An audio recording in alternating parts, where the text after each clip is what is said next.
தாவேகா தளபதி விஜய் அவர்களுடைய 2வது மாநில மாநாடு இன்று மதுரையில மிக பிரம்மாண்டமாக நடைபெற்று வருது. முதல் மாநாடு விக்கிரவாண்டியில விழுப்புரத்தில் நடைபெற்றது.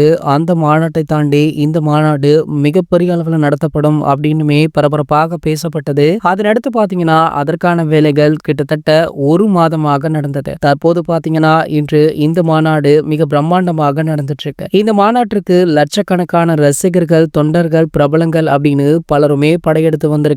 அங்கு சென்று புகைப்படங்கள், வீடியோக்கள் எடுத்து சமூக வலைதளங்களிலுமே பதிவிடுறாங்க. இந்த நிலையில பாத்தீங்கன்னா ஒட்டுமொத்த கூட்டமும் தளபதி விஜய் அவர்களுடைய ஸ்பீச்சுக்காக தான் ஆவலுடன் காத்துட்டு இருந்தாங்க. சோ அதன்படி பாத்தீங்கன்னா தலைவர் அவர்கள் பொதுவாகவே செம்மையாக பேசுவாரு. ஆனால் இந்த மேடையை சரியாக பயன்படுத்தி கொண்ட தளபதி விஜய் அவர்கள் ஆளும் கட்சியான திமுகவை சும்மா வச்சு செஞ்சிருக்கார் அப்படின்னு தான் சொல்லணும். அந்த அளவிற்கு சம மாசாக இவருடைய ஸ்பீச்சுமே இருந்தது. குறிப்பாக ஸ்டாலின் அவர்களை அங்கிள் அப்படின்னு இவர் சொன்னது தற்போது சோஷியல் மீடியாக்கள்ல ஒரு மிகப்பெரிய பேசு பொருளாக மாறி இருக்கு. ஸ்டாலின் அங்கிள் அப்படின்ற இந்த ஹேஷ்டாக் பாத்தீங்கன்னா தமிழக அளவுல இல்ல, இந்திய அளவுல தற்போது பிரபலமுமே ஆகிட்டு இருக்கு. மேலும் இதை பற்றி பல அரசியல் தலைவர்கள், பல பிரபலங்கள் அப்படின்னு விவாதமுமே பண்ணிட்டு இருக்காங்க. அந்த வகையில பாத்தீங்கன்னா ஸ்டாலின் அவர்களுடைய மகனான உதயநிதி ஸ்டாலின் அவர்கள் பாத்தீங்கன்னா இது பற்றி தற்போது ஆக்ரோஷமாக அவருடைய கருத்தை வெளிப்படுத்திருக்காரா. சோ பொதுவாகவே தளபதியுடைய ஸ்பீச்சுக்கு பிறகு இதெல்லாம் எதிர்பார்த்ததுதான்ப்பா அப்படின்னு அவருடைய ரசிகர்களும் அவருடைய தொண்டர்களுமே